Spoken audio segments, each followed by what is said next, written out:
Hello class, welcome back बच्चों। बेटा नया टॉपिक स्टार्ट कर रहे हैं। टॉपिक का नाम है ऑनलाइन ट्रांजैक्शन। वैसे ऑल दो खैर मेरे से बड़े मास्टर आप हो, अगर ये टॉपिक की मैं बात करूं तो बहुत अच्छे से आपको पहले से ही पता है, बस मैं तो एक काइंड ऑफ रिवीजन करा रहा हूँ। लो सामने देखना बेटा, इससे नेक्स्ट टॉपिक बहुत कमाल का होगा, लेकिन ये टॉपिक बहुत हल्का सा है बेटा। लो जी बेटा, टॉपिक का नाम है ऑनलाइन ट्रांजैक्शन। और बेटा आपके पास 3 स्टेप दिए गए हैं कि ऑनलाइन ट्रांजैक्शन कैसे कैसे की जाती है। बाबू आपके नोट्स में दिया गया है बेटा, सबसे पहले registration, second one placing an order,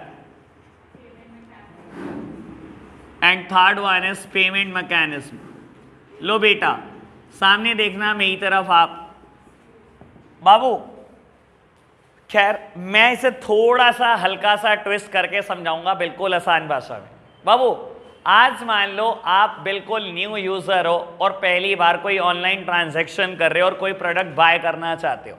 आप कैसे बाय करते हो बेटा? मान लो किसी भी वेंडर की वेबसाइट पे जाओगे, इट मे बी फ्लिपकार्ट और it may be Amazon. Let's suppose आप फ्लिपकार्ट की वेबसाइट पर गए, आप न्यू यूजर हो, आप प्रोडक्ट को बाय करने के लिए ट्रांजैक्शन कर रहे हो, वो आपको तब तक परमिट नहीं करेगा आप प्रोडक्ट बाय करो जब तक कि आप बेटा रजिस्ट्रेशन नहीं करोगे, जिसको आप प्यार से साइन अप बोलते हो। हम तो इसको प्यार से साइन अप करना बोलते हैं ना बेटा। साइन इन कौन करता है? एग्जिस्टिंग यूजर, जो जिसके पास पहले से बेटा यूजर आईडी और पासवर्ड है। जिसके पास नहीं है वो साइन अप करता है। तो बेटा आप क्या कर रहे हो? अभी रजिस्ट्रेशन कर रहे हो उसकी वेबसाइट पर या उसके एप्लीकेशन पर। और आपको बता देता हूं ये रजिस्ट्रेशन आप कर क्यों रहे हो बेटा? वो आपसे जबरदस्ती करवा रहा है, क्योंकि बेटा वो फ्यूचर में आपके नंबर और ईमेल का यूज करके आपको ऐड करने वाला है, आपके पास एडवर्टाइजमेंट करने वाला है बेटा, भेजने वाला है। ठीक है ना बेटा? अब आप खुद सोचकर देखो, जब आप रजिस्ट्रेशन करते हो फ्लिपकार्ट की वेबसाइट पर, वो क्या क्या चीजें आपसे मांगता है?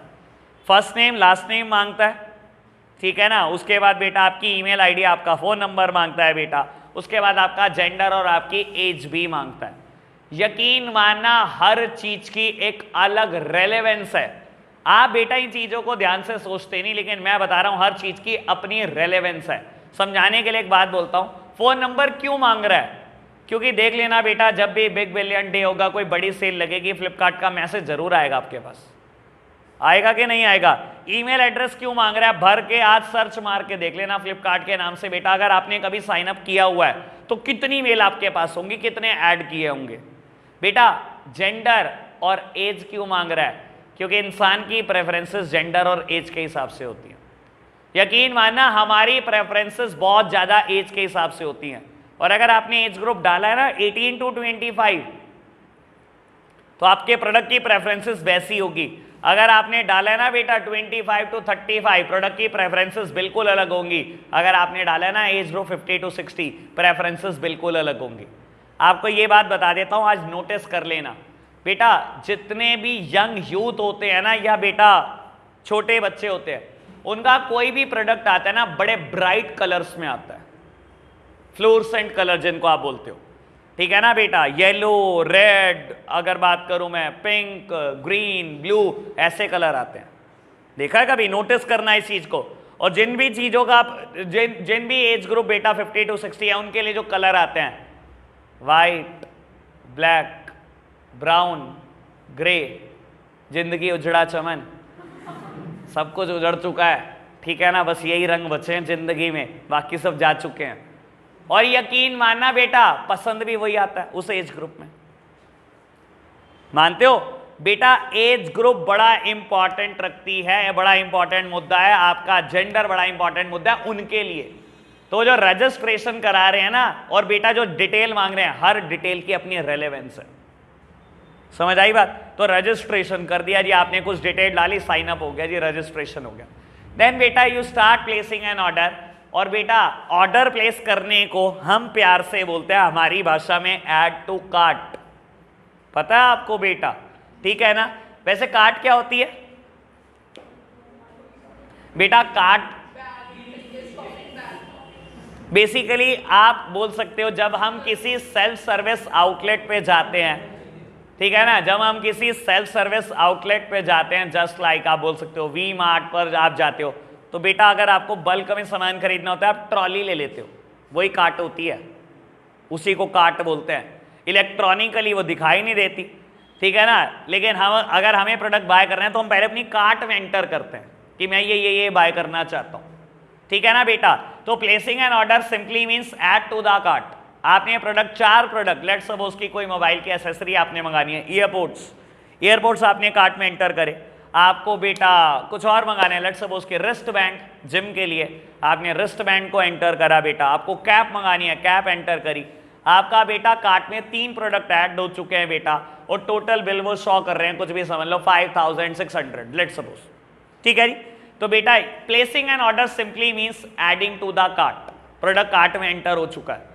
देन बेटा पेमेंट, और आपको बता देता हूं पेमेंट करने का कोई एक ऑप्शन नहीं है आज की तारीख में। आप जानते हो भाई दुनिया जान के पेमेंट ऑप्शन आपके पास है बेटा। सबसे पॉपुलर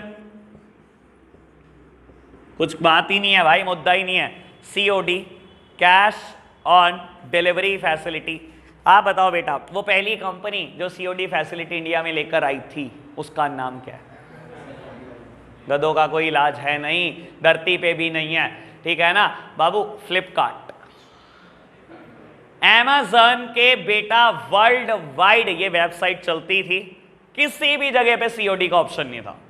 जब ये इंडिया में आई तब भी COD का ऑप्शन नहीं था, और Amazon इतनी पॉपुलर इंडिया में है भी नहीं, सच बात जो है।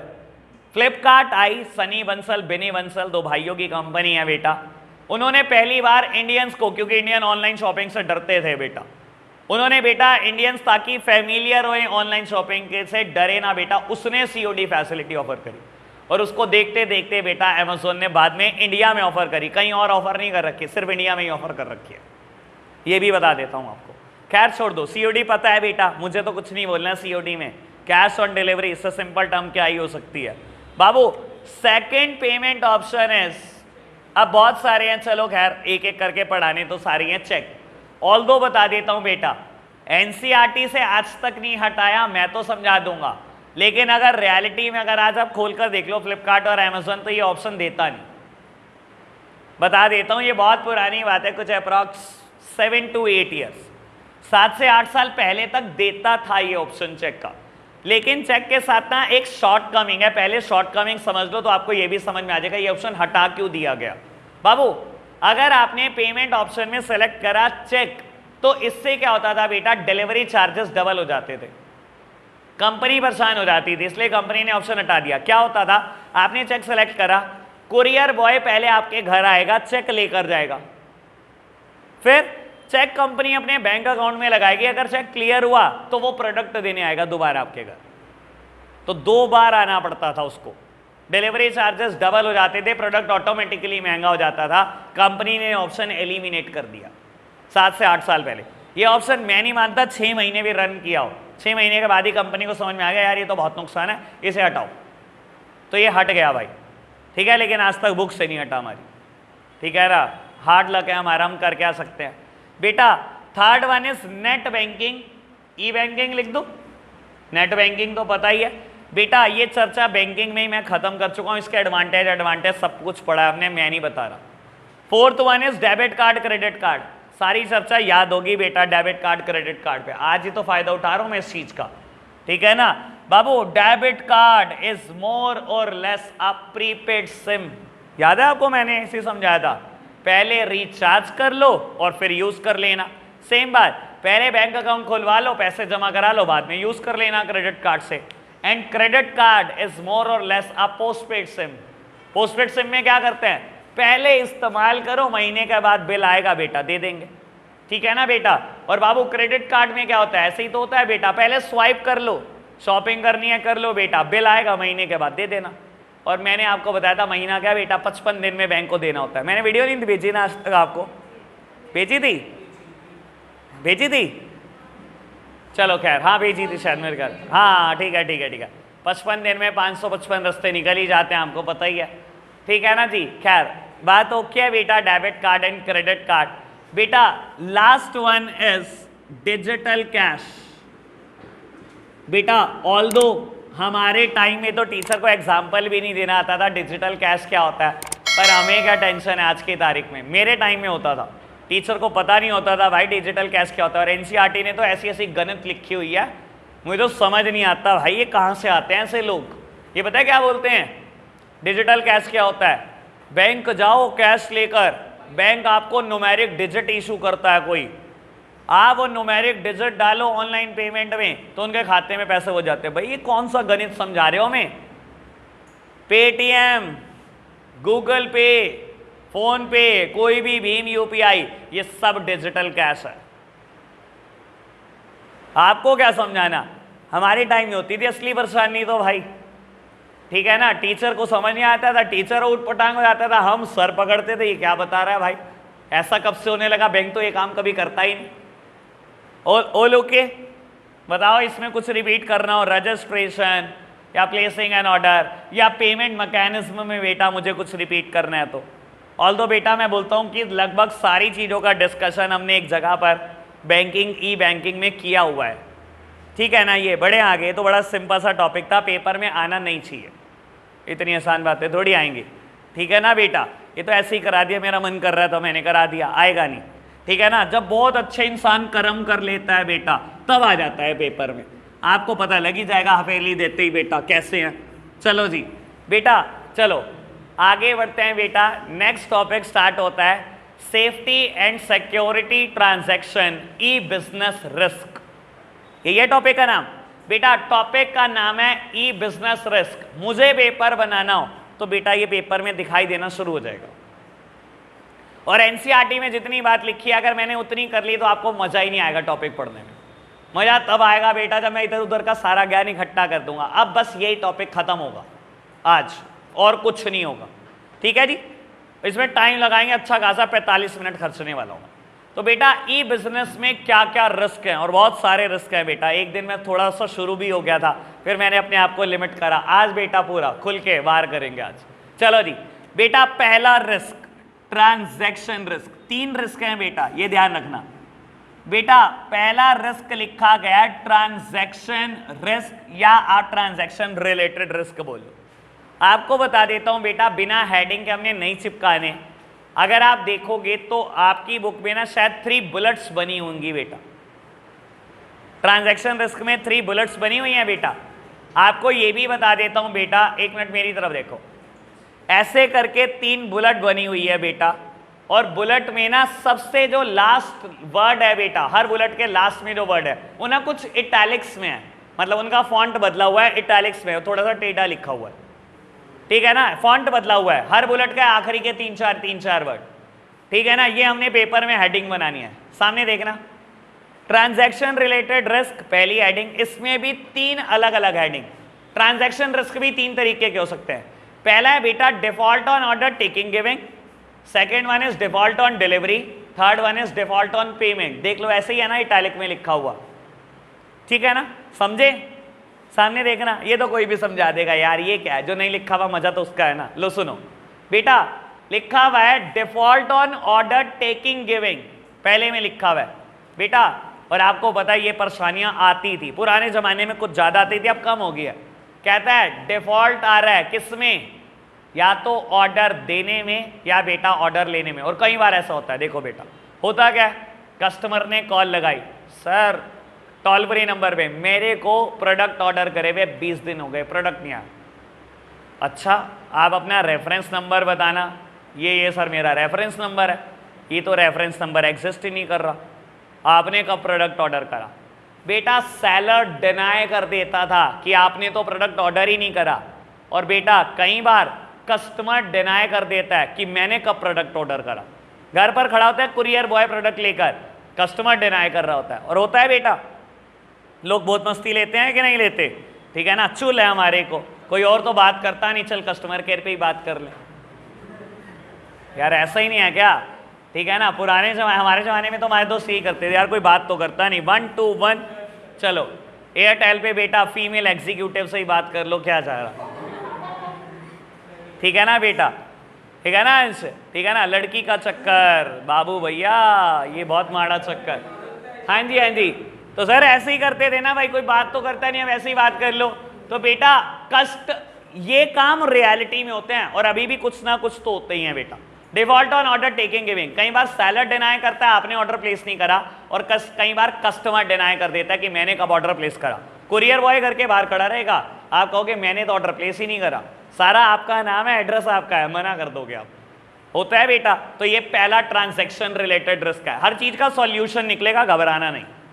कंपनी के पास आज की तारीख में बहुत हथियार है, हम सोच भी नहीं सकते बेटा। सेकंड वन है बेटा डिफॉल्ट ऑन डिलीवरी। बेटा दो तरीके के रिस्क इसमें भी हो सकते हैं बेटा। प्रोडक्ट अदर देन ऑर्डर्ड में बी डिलीवर्ड, ऑर्डर करो बेटा टावल, घर आते हैं हैंकी, ठीक है ना। प्रोडक्ट अदर देन ऑर्डर्ड में बी डिलीवर्ड, और प्रोडक्ट में be delivered at wrong address. Although बेटा ये रॉन्ग एड्रेस वाली कहानी अब खत्म हो चुकी है। मैं समझता हूं rare of the rarest circumstance है कि बेटा आपका प्रोडक्ट किसी रॉन्ग एड्रेस पे बेटा फेंक जाए कुरियर बॉय, लेकिन आज की तारीख में ये काम शायद होता नहीं, ठीक है ना। होता, चलो फिर भी मैं अगर बोलूं तो 0.1%, हर 1000 ट्रांजैक्शन में से एक ट्रांजैक्शन ऐसी होगी ज्यादा से ज्यादा, ठीक है ना बेटा, ना के बराबर है, ठीक है ना। डिफॉल्ट ऑन डिलीवरी दो तरीके के पंगे हैं बेटा। प्रोडक्ट अदर देन ऑर्डर्ड में बी डिलीवर्ड, और प्रोडक्ट में be delivered at a wrong address, ठीक है ना। And last one is default on payment, और मैं इसको बोलता हूं ये फ्रॉड है, ये रिस्क नहीं है भाई। डिफॉल्ट ऑन पेमेंट और करते हैं भाई ठीक ठाक, जो सेलर नहीं है वो क्या करते हैं बेटा, सीओडी ऑप्शन ही नहीं डालते अपनी वेबसाइट पर, आपसे प्री पेमेंट लेते हैं, चाहे डेबिट कार्ड से करो, चाहे क्रेडिट कार्ड, चाहे नेट बैंकिंग, चाहे कोई यूपीआई, और एक बार पैसे आ गए उसके बाद डिनाई करना शुरू किया, हमें तो पैसे मिले ही नहीं, और उसके बाद कभी प्रोडक्ट भी नहीं आएगा घर, ठीक है ना बेटा। तो ये रिस्क नहीं है, तो फ्रॉड है भाई, सीधा सीधा बोल रहा हूं मैं, ठीक है ना। Default on payment is a fraud, ये दोनों फ्रॉड नहीं है, लेकिन चलो खैर रिस्क है, समझ में आया बेटा। ट्रांजैक्शन का रिस्क कैसा भी हो सकता है, आपने प्रोडक्ट कुछ और ऑर्डर करा, कुछ और आया, आपका प्रोडक्ट किसी रॉन्ग एड्रेस पे फेंक आया पर्सन, आपने बेटा प्रोडक्ट ऑर्डर किया हुआ है लेकिन आपके पास नहीं आ रहा, आपने बेटा पेमेंट की हुई है, सेलर मना करी जा रहा है, पेमेंट नहीं मिली, तो कैसा भी ट्रांजैक्शन रिलेटेड रिस्क आ सकता है। बचने का तरीका कंपनी के पास क्या है, सर हमारे पास हथियार नहीं है, कंपनी के पास हथियार है। आपको बता देता हूं एनसीईआरटी में एक छोटा सा पोर्शन इसके ऊपर है, बीच में एक आध जगह पर वर्ड दिया गया, लेकिन बेटा मैं पूरा डिटेल डिस्कशन करूंगा। एनसीईआरटी ने ना बीच में कहीं जाकर एक वर्ड दिया है कुकीज, ठीक है ना बेटा, कुकीज मतलब गुड डे बिस्किट। हाँ जी बेटा, एनसीईआरटी में बीच में ही इसी हेडिंग के बीच में कहीं वर्ड दिया है कुकीज। बेटा करेंगे बात इसकी, मुझे बड़ा डिटेल डिस्कशन इस पर करना है, ठीक है। और दो वर्ड तो दिए ही नहीं गए बेटा, मैं बता रहा हूं, ये क्रेडिट कार्ड ऑथेंटिकेशन और क्रेडिट कार्ड ऑथोराइजेशन। लो बेटा बहुत आराम से पहले चीजों को समझ लेते हैं बेटा, शायद फिर परेशानी नहीं होगी, वरना बेटा एनसीईआरटी में है नहीं, आप परेशान हो जाओगे। लो सुनना बेटा, कंपनी ना बहुत परेशान रहती है यार, लोग ना वेले बड़े हैं। पुराने ज़माने में लोग करते क्या थे, मैं अपने टाइम की बात बता रहा हूँ, रिचार्ज कूपन आया करते थे। आज की तारीख में तो यार ऐसी कोई टेंशन ही नहीं है, घर बैठे बैठे हम रिचार्ज करते हैं। पुराने टाइम में रिचार्ज कूपन आते थे 10-20 के, हम स्क्रैच करते थे, याद है आपको, कॉइन लेकर स्क्रैच करते थे, और वो 16 डिजिट होती थी। इसको हम रिचार्ज करने के लिए शायद *121*, वो 16 डिजिट एंटर करते थे और हैश और ओके करते थे, रिचार्ज हो जाता था, ठीक है ना। लोग वेले इंडिया में काफ़ी हैं भाई, ठीक है ना। रिचार्ज कूपन आते थे फ़ोन के रिचार्ज के, ठीक है ना। तू बाबू पुराने ज़माने से, तुझे नहीं पता, मतलब तू नए ज़माने के, तुझे नहीं पता, हम पुराने ज़माने से हैं, ठीक है ना। तो बाबू रिचार्ज करने के तरीके होते थे उस टाइम पर ऐसे। मैं बोलता हूँ इंडिया में लोग बहुत वेले हैं भाई, ट्रेन आनी है उनकी 1 घंटे बाद, रेलवे स्टेशन 1 घंटे पहले पहुँच जाते हैं, ठीक है ना। फ्लाइट 3 घंटे बाद आनी है, 3 घंटे पहले एयरपोर्ट पहुँच जाते हैं। तो वेलों का तो कोई इलाज है नहीं भाई। वेले इस लेवल के कि रैंडम कोई भी 16 डिजिट डालते रहते थे, क्या पता रिचार्ज हो जाए, क्या पता रिचार्ज हो जाए। और यही पंगा बेटा ऑनलाइन पेमेंट में शुरू कर दिया लोगों ने। पेमेंट मोड सेलेक्ट करते हैं क्रेडिट कार्ड, इनके बाप दादा ने बनाया कभी क्रेडिट कार्ड? बेटा कोई भी 16 डिजिट डाल रहे हैं कि क्रेडिट कार्ड चल जाएगा, क्या पता। भाई कंपनी परेशान, ये तो बहुत परेशान करने लगे। तो कंपनी ने बेटा सॉफ्टवेयर यूज करना शुरू कर दिया क्रेडिट कार्ड ऑथेंटिकेशन, नाम से ही समझ में आ रहा होगा। बेटा आप 16 डिजिट टाइप करते हो, कंपनी का सॉफ्टवेयर आपको बता देता है ये डिजिट सही हैं या गलत है। और आपको बता देता हूं 3 से 4 बार अगर आपने गलत नंबर डाला तो आपको थोड़ी देर बाद पेमेंट के मोड में से क्रेडिट कार्ड दिखाना ही बंद कर देगा, यानी कि ये ब्लॉक कर देगा उठाकर। समझ आया? वेलों का इलाज बहुत है कंपनी के पास भाई, ठीक है ना। पहले प्रॉब्लम समझ आती है, सॉल्यूशन समझना थोड़ा ज्यादा आसान हो जाता है।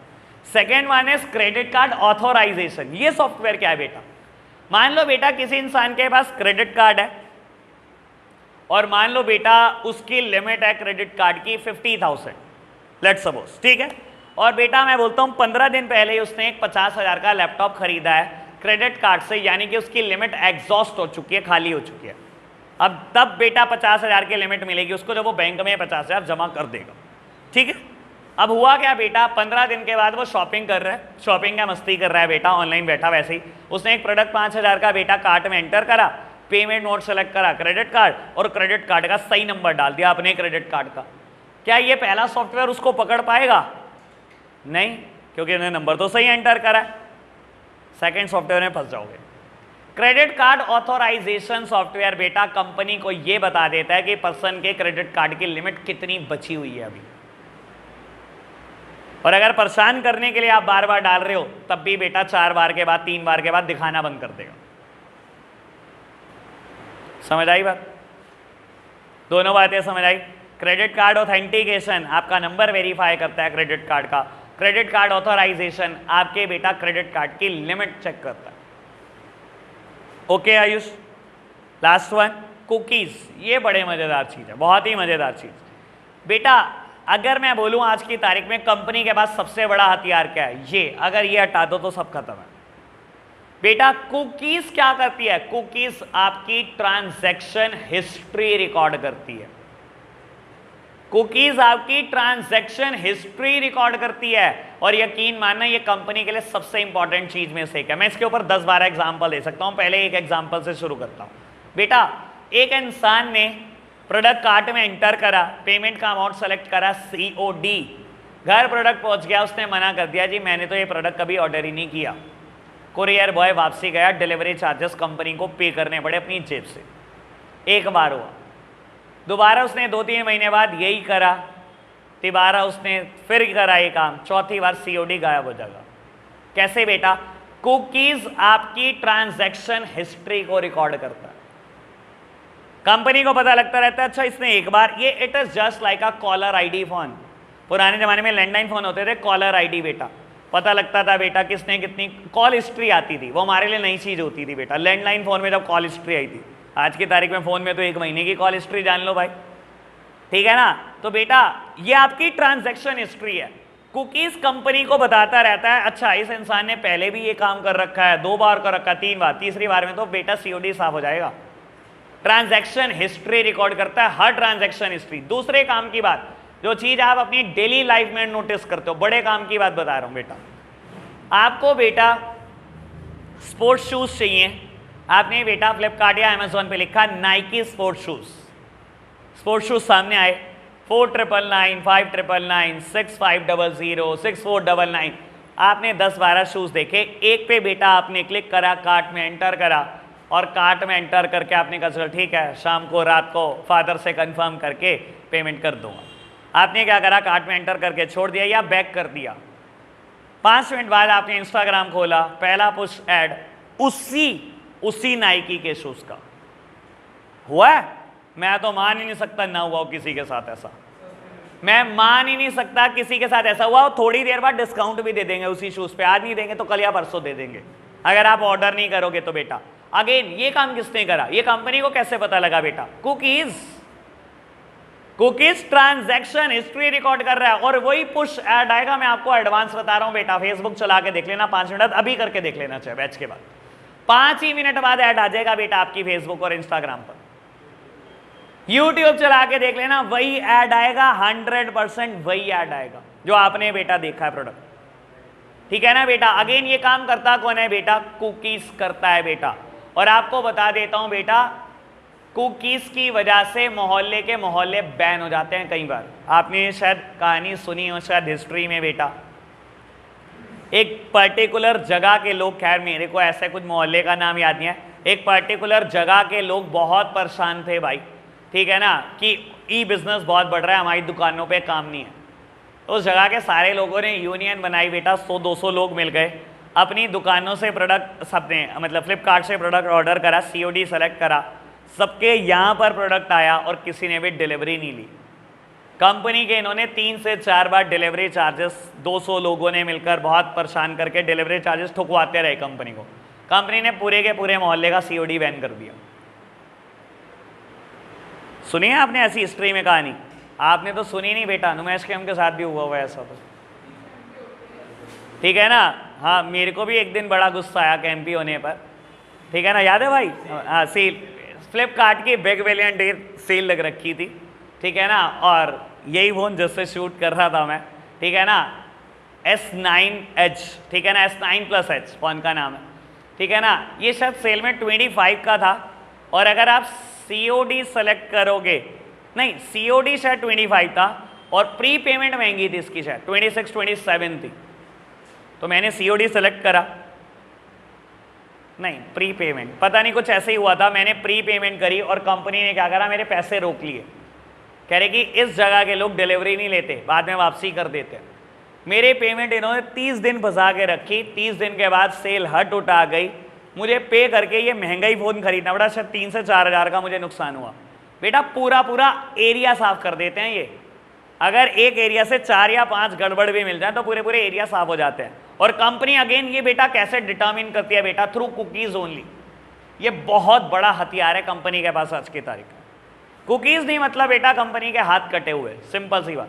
और कुकीज़ है उनको आपकी सारी हिस्ट्री बताए बेटा, ठीक है जी।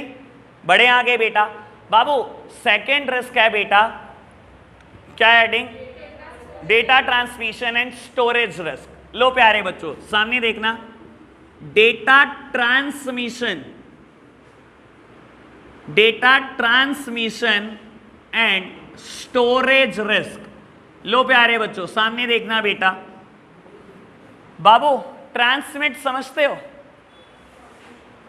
डेटा ट्रांसमिशन का मतलब होता है डेटा ट्रांसफर करना। बाबू डेटा ट्रांसफर करने में भी रिस्क है, एज वेल एज डेटा को स्टोर करने में भी रिस्क है, दोनों के लिए अलग अलग रिस्क है बेटा। डेटा ट्रांसमिशन में रिस्क है, रिस्क का नाम है हैकिंग, और बेटा स्टोरेज में जो रिस्क है, स्टोरेज में रिस्क है, रिस्क का नाम है वायरस। बेटा किसी भी कंपनी के लिए ये मानते हो डेटा कितनी इंपॉर्टेंट चीज होगी, आज सोच नहीं सकते। मैं बोलता हूं बेटा किसी भी कंपनी के लिए आज की तारीख में जो सबसे इंपॉर्टेंट चीज है वो उसका डेटा है। Amazon के पास existing number of customer all over the world मान लो 10 करोड़ है, आज डेटा डिलीट हो जाए। जियो ने बेटा जितने सिम कार्ड इशू किए हुए हैं अप्रोक्सीमेटली 18,000 कस्टमर, जियो फाइबर, जियो सिम, किसी भी तरीके से जो जियो का प्रोडक्ट यूज कर रहे हैं वो 18 करोड़ है। गलती से डेटा डिलीट हो जाए, अभी मैं तो, ये तो बहुत बड़े बड़े लोग हैं, मेरे पास स्टूडेंट की लिस्ट 700, 800, 1000 के आसपास है, गलती से लिस्ट डिलीट हो जाए। डेटा तो यार सबसे इंपॉर्टेंट चीज है, और आपको पता होगा डेटा के दम पे फ्री ऐड हो जाते हैं, ठीक है ना। मैं बच्चों को कहता हूँ यार स्टोरी डाल देना, तो 100-100, 200-200 स्टोरी डल जाती हैं, ठीक है ना। तो सोचो बेटा अमेजोन फ्लिपकार्ट अगर एक बिग बिलियन का मैसेज ही निकालता होगा 18 करोड़ 10 करोड़ लोगों तक, 2 करोड़ भी आ गए बेटा एक टाइम पर वेबसाइट पे, 1 करोड़ भी आ गए तो इनका तो काम हो गया भाई। तो डेटा बड़ी इंपॉर्टेंट चीज है, और डेटा स्टोरेज में सबसे बड़ा रिस्क क्या है, वायरस। फुल फॉर्म क्या होती है, ये पढ़ती रहती है पहले से बुक से। हाँ क्या है, डाटा क्या, ये स्टोरेज है, हाँ जो देखती रह 4 बार और क्या, तब भी नहीं लिखी हुई, ये लिखी नहीं हुई सही नोट्स में, सही नहीं लिखी हुई।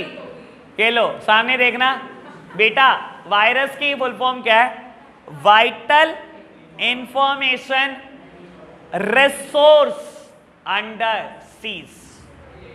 Vital information resources under seize. बेटा लो, खैर आएगा पेपर में, ये भी बता रहा हूं, एडवांस बता रहा हूं, इसकी फुल फॉर्म जरूर पूछेगा, लेकिन कुछ बातें पहले कर लेते हैं बड़े काम की। बेटा अच्छा, एक बार वायरस आपके सिस्टम में आ गया, virus has the feature of self replication, ठीक है ना। एक चीज होती है, मैं आपको बता देता हूं टेक्निकली बेटा, अगर कंप्यूटर्स में जाऊं थोड़ा सा, एक चीज होती है वर्म, एक चीज होती है virus. Virus has the feature of self replication, खुद को कॉपी करता है बेटा, मल्टीप्लाई करता है। मान लो बेटा आपके एक सिस्टम में आपने क्या करा, पेन ड्राइव का यूज करा या बेटा किसी एक्सटर्नल हार्ड डिस्क का यूज करा, उसके थ्रू वायरस एंटर हुआ, ठीक है ना, और वो लोकल डिस्क सी या डी या ई में चला गया, लोकल डिस्क सी डी या ई में चला गया। बेटा वो करेगा क्या, अपने आप को सेल्फ रेप्लिकेट करता चला जाएगा। पहले धीरे धीरे हर फाइल में कॉपी करेगा, फाइल से फोल्डर्स में जाएगा बेटा, धीरे धीरे सारे सिस्टम में फैल जाएगा। जब उसकी स्ट्रेंथ बढ़िया हो जाएगी तो क्या करेगा बेटा, ऑपरेटिंग सिस्टम करप्ट कर देगा, यानी कि पूरी विंडो उड़ा देगा, जो भी ऑपरेटिंग सिस्टम आप यूज कर रहे होंगे खत्म कर देगा। वायरस क्या मेरे हार्डवेयर को नुकसान पहुंचा सकता है? ऐसे मॉनिटर फट गया ऐसे तो नहीं ना बेटा, वायरस सिर्फ सॉफ्टवेयर को नुकसान पहुंचा सकता है, सारा डेटा खत्म कर देगा बेटा, ठीक है ना, ऑपरेटिंग सिस्टम उड़ा देगा, काम का डेटा बेटा करप्ट कर देगा, यही सब कुछ कर सकता है वायरस, ठीक है ना, हार्डवेयर को नुकसान नहीं पहुंचाता, ठीक है जी। और बेटा हैकिंग क्या होती है, अगर मैं कहूं बेटा इसको डिफाइन करो तो क्या होता है बेटा, हैकिंग को डिफाइन करने के लिए सबसे अच्छा तरीका क्या है, unauthorised access to any information or information system. unauthorized access to any information or information system is known as hacking, ठीक है ना बेटा। आप ऑथोराइज नहीं हो किसी इंफॉर्मेशन को हाथ लगाने के या इंफॉर्मेशन सिस्टम को छूने के, और अगर आप बेटा उसको छू रहे हो तो आप सिंपली मीन्स उस हैकिंग कर रहे हो। और बेटा बता देता हूं, हमारे कोर्स में हैकिंग से बचने का एक तरीका दिया गया है बेटा, एक दो लाइनों में समझाया गया हमारे को बाद में, खैर लेकिन मैं थोड़ा डिटेल्ड बता देता हूं, थोड़ी बहुत मुझे आती है वो टेक्निक, तो थोड़ी बहुत बता देता हूं। लो जी बेटा, टेक्निक का नाम है क्रिप्टोग्राफी, मैंने थोड़ी सी सीखी हुई है बेटा, मेरी फील्ड नहीं है तब भी। टेक्निक का नाम है बेटा, हैकिंग से बचने के लिए आप क्रिप्टोग्राफी टेक्निक का इस्तेमाल करते हो। आप खुद सोचो बेटा, आज इंडियन आर्मी राफेल ऑर्डर कर रही है बेटा रशिया को, ठीक है, या कोई फाइटर जेट ऑर्डर कर रहे हो, Indian army is placing an order of fighter jet और उसके फीचर लिखे हुए हैं, और ये मेल ट्रांसफर हो रहा है। सर प्लेनली मेल भेज दें, जैसे हम नॉर्मली मेल भेजते हैं वैसे भेज दें? सर क्या बात कर रहे हो, किसी भी देश का डिफेंस सबसे सेंसिटिव मुद्दा होता है, और अगर ये बात 2 मिनट में हैक हो सकती है, ये तो फॉर श्योर बोल रहा हूं मैं, और अगर ये बात हैक हो गई, किसी और ने रीड कर ली, तो बेटा आपके पास बचा ही क्या फिर? मानते हो ना बेटा, डिफेंस किसी भी देश का सबसे सेंसिटिव मुद्दा होता है। कोई ये नहीं बताना चाहता कि बेटा मेरे पास अगर कोई फाइटर जेट है तो वो किस फीचर के साथ लैस है, ठीक है ना, मेरे पास कोई और बेटा राफेल है तो उसके में क्या क्या अच्छे फीचर हैं, कोई नहीं बताना चाहता, कोई देश नहीं बताना चाहता। ये तो ये उसके देश की सिक्योरिटी का मैटर है, नेशनल सिक्योरिटी तो भाई सबसे खतरनाक चीज में से। तो बेटा अगर इंडियन आर्मी मेल लिख भी रही है तो मेल तो भाई इतनी सिंपल तो लिखी नहीं आती होंगी, शायद बहुत बढ़िया कोडिंग होती होगी, इस लेवल पे लिखते होंगे कि कोई यार, और अगर ट्रांसमिशन के बीच में ही हैक भी कर ले बेटा इस मेल को तो वो पढ़ ना पाए कि क्या लिखा है। एक टाइम की बात बताता हूं, मैंने थोड़ी सी सीखी हुई है क्रिप्टोग्राफी। बाबू होता क्या है क्रिप्टोग्राफी में, मैंने क्या करा, एक टाइम पर ना मेरे घर पर प्रिंटर पड़ा हुआ था, ठीक है ना, और मेरे पार्टनर को टेस्ट लेना था अपने स्टूडेंट्स का, ठीक है, और शायद नेट का कोई इशू चल रहा था, तो मैंने पार्टनर को बोला ठीक है मैं बच्चों को भेज देता हूँ, मैं ले लूँगा टेस्ट, तो एक काम कर इनको टेस्ट ना टाइप करके या किसी भी तरीके से पेन ड्राइव में दे दे, मैं घर पे प्रिंट आउट निकाल के इनको दे दूंगा टेस्ट। उन्होंने कहा चल यार मैं पेन ड्राइव में दे तो दूँ, मुझे डर है कहीं पता लगे किसी सिस्टम में लगा के पूरा टेस्ट रीड रूट करके तेरे पास आ जाइए, तो प्रिंट आउट निकाल के दिन के बस पहले ही सारे सॉल्यूशन को पता हो टेस्ट क्या है। तो कहते चल ठीक है मैं कोडिंग में दे देता हूँ। मैंने कहा ठीक है बेटा। उसने मुझे जो टेस्ट दिया कैसे दिया आप समझाता हूँ। मान लो बेटा टेस्ट था व्हाट इज इकोनॉमिक्स, ठीक है, पहला क्वेश्चन ये था, बेटा उसने क्या करा, एक कोडिंग लगाई, ठीक है ना, इस प्लेन टेक्स्ट को कन्वर्ट कर दिया सीफर टेक्स्ट में। सीफर टेक्स्ट होता है बेटा जो टेक्स्ट रीडेबल फॉर्म में आपको दिखाई दे रहा है, इसको अनरीडेबल फॉर्म में कन्वर्ट करना, ठीक है ना। उसने एक फॉर्मूला लगाया कि कोई भी अल्फाबेट है वो कन्वर्ट हो जाए अगले दो अल्फाबेट में, मतलब उससे +2 में, ठीक है ना। WXY, W is converted into Y, H is converted into J, A is converted into C, PQRSTUV, T is converted into V। खोल ले बच्चा, क्या समझ में आएगा उसको, ZJCV, पूरा का पूरा टेस्ट उसने कन्वर्ट करके दे दिया मुझे। इससे बोलते हैं एनक्रिप्शन करना। एनक्रिप्शन का मतलब क्या होता है बेटा, plain text is converted into cipher text, ठीक है बेटा। सोलो इंडियन आर्मी ने मेल लिखा, सीफर टेक्स्ट जा रहा है, कोई भी कर ले ट्रांसमिट, क्या फर्क पड़ता है, देख लो भाई क्या समझ आता है तुम्हें, मैं भी समझा देना। खैर ये तो मैं बड़े छोटे लेवल की कोडिंग बता रहा हूँ, हैकर्स के लिए तो कुछ भी नहीं है, ठीक है ना। मुझे नहीं आती बहुत एडवांस लेवल की, लेकिन इंडियन आर्मी बहुत एडवांस लेवल में करती होगी, ये मैं बता रहा हूँ, ठीक है बेटा। अब हुआ क्या, जैसे ही मेरे पास टेस्ट आया मैंने क्या करा, उसको डिक्रिप्ट करा, मेरे पार्टनर ने एनक्रिप्ट करके भेजा, एनक्रिप्शन करके भेजा, मैं डिक्रिप्शन कर रहा हूं। Again using the same formula मैंने -2 कर दिया, again it is converted into plain text, cipher text is converted into plain text, मैंने डिक्रिप्शन करा और बेटा प्रिंट निकाला, टेस्ट दे दिया। This technique is known as cryptography. समझ आया, ये डेटा ट्रांसमिशन से बचने का, हैकिंग से बचने का सबसे अच्छा तरीका है। डेटा ट्रांसमिशन रिस्क खत्म हो जाते हैं बेटा अगर आप एक बार क्रिप्टोग्राफी का यूज करते हो तो। Cryptography is the combination of both encryption and decryption. Okay बात, ओके बढ़े आगे, ठीक है ना। चलो बेटा लास्ट हेडिंग लिखी गई है, risk of threat to intellectual property and privacy, ठीक है ना। अगेन आज करते हैं इस पर थोड़ी सी ठीक ठाक चर्चा, मैंने एक दिन शुरू की थी चर्चा। बेटा I agree all the terms and condition of Google company, I agree all the terms and condition of Facebook, I agree, I never deny, allow allow allow allow and allow, ठीक है ना। यही तो हमारी फिलॉसफी है जिंदगी की। Risk, अब पढ़ लो, risk of threat to intellectual property and privacy. Sir हम इंटरनेट चलाने वाले, हम अगर सोचते हैं ना कोई चीज मेरी ये चीज प्राइवेट है, मैं बोल रहा था ऐप लोग ये मेरी प्राइवेट प्रॉपर्टी है, सर ऐप लोग को ही 10 तरीके के एक्सेस आप देते हो अलाउ अलाउ करके, उसकी टर्म्स एंड कंडीशन पढ़ लोगे, पैर के नीचे जमीन नहीं रहेगी। जो आपकी प्राइवेट प्रॉपर्टी है उसका बराबर राइट आपने उस ऐप लोग के ओनर को भी दिया हुआ है, ठीक है ना। अगेन आपको पता है ट्रू कॉलर कैसे वर्क करता है। सोचो आपने ट्रू कॉलर को कितनी हद से ज्यादा राइट दिए हुए हैं। ट्रू कॉलर की वर्किंग सिस्टम पता है, ट्रू कॉलर आज की तारीख में हम सर्च करते हैं, अरे किसी भी नंबर का पता लगा सकते हैं हम। सर देखो कैसे शुरू हुआ था ट्रू कॉलर, किसी इंसान ने डाउनलोड करा, ठीक है ना, अपनी डिटेल डाली साइन अप के लिए, ट्रू कॉलर ने एक्सेस मांगा कॉन्टैक्ट का। ट्रू कॉलर चलता ही नहीं जब तक आप एक्सेस नहीं देते अपने कॉन्टैक्ट का। आपने एक्सेस दिया कॉन्टैक्ट का, और मान लो मैं बोलता हूं आपने मेरा ही नंबर मनीष भैया के नाम से सेव किया और एक्सेस दे दिया आपने, ठीक है। उसके पास एक बंदे की एक्सेस आ गई, एक बंदे के सारे कॉन्टैक्ट की, 1100 कॉन्टैक्ट है मान लो, उस बंदे के 1100 कॉन्टैक्ट की उसने एक्सेस दे, ठीक है। आपने सर्च करा, मान लो किसी और इंसान ने मेरा नंबर सर्च करा और एंटर प्रेस करा, ट्रू कॉलर ने दिखाया यार ये तो पार्थ ने मुझे एक्सेस दिया था कॉन्टैक्ट का, उसमें तो मनीष भैया के नाम से सेव था। जैसे उसने सर्च करा उसको शो कर दिया तो मनीष भैया का नंबर, समझ आया।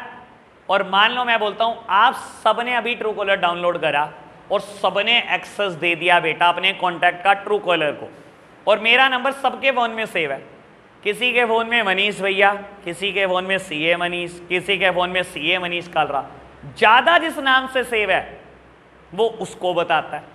मान लो ज्यादा सीए मनीष कालरा के नाम से सेव है, आज कोई इंसान सर्च करे मेरा नंबर और एंटर करे तो लिखा आ जाएगा सीए मनीष कालरा, क्योंकि ज्यादा उस नाम से सेव है। आप सोचो ट्रू कॉलर का कोई एल्गोरिथम था बेटा, initially true collar is working like that, हमने ही चलाए पूरे पूरे सॉफ्टवेयर, हमने एक्सेस दे दे के चलाए हैं। वरना इस चलने वाले सॉफ्टवेयर हैं, बड़ा मैजिक है इसके अंदर। हमें लगता था मैजिक है ट्रू कॉलर, तो अरे क्या मैजिक है भाई, इसको सब पता है कि कौन सा बंदे का नाम क्या है। ऐसे ही लगता था भाई शुरू में। सोच लो, मैं उसका एल्गोरिथम बता रहा हूं, ऐसे शुरू हुआ था ये सॉफ्टवेयर बेटा।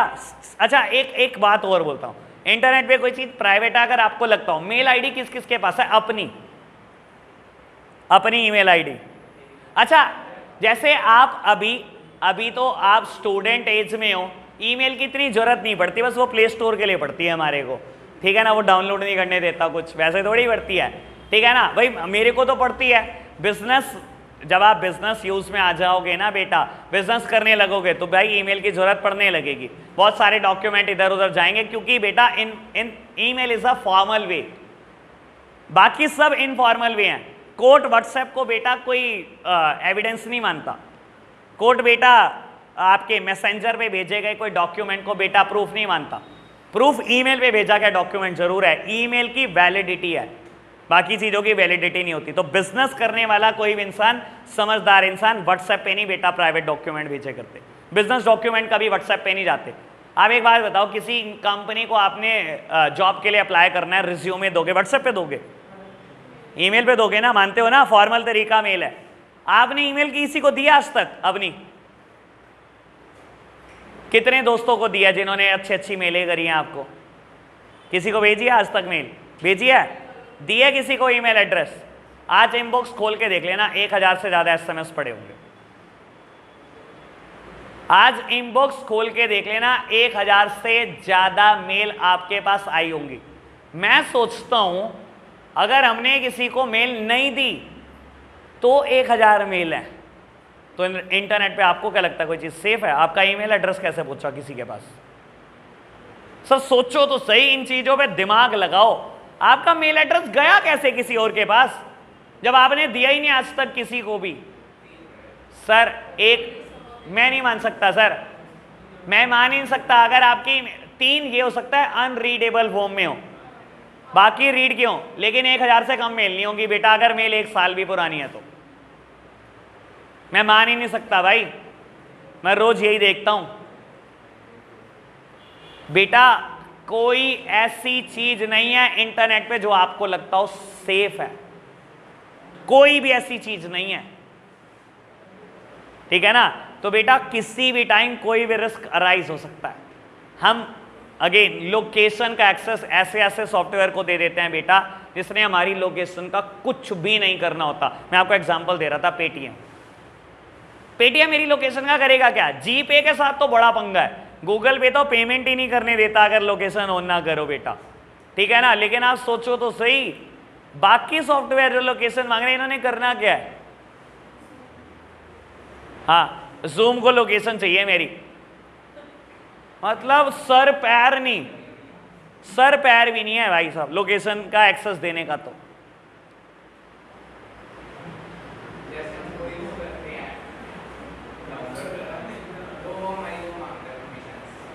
वही मैं बोल रहा, हाँ